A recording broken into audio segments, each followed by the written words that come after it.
బ్రిటన్కి వలస వెళ్ళినటువంటి వాళ్ళు తీవ్ర ఇబ్బందుల పాలవుతున్నారు. అక్కడ కూడా వలసలకు వ్యతిరేకత మొదలైంది. అసలు ఈ వలసలకు వ్యతిరేకత ఎందుకు వస్తుంది అనేటటువంటిది ఫస్ట్ మనం తెలుసుకోవాలి.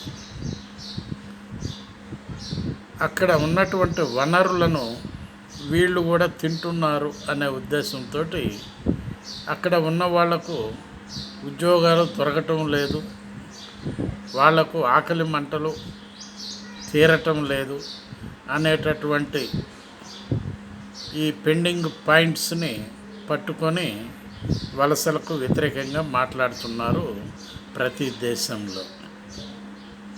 ఇదే విధంగా బంగ్లాదేశ్లో అయ్యింది, పాకిస్తాన్లో అయ్యింది, నేపాల్లో అయ్యింది. ఆలోచించండి మీరు కూడా. బాలసాని వీరప్రసాద్, హైదరాబాద్.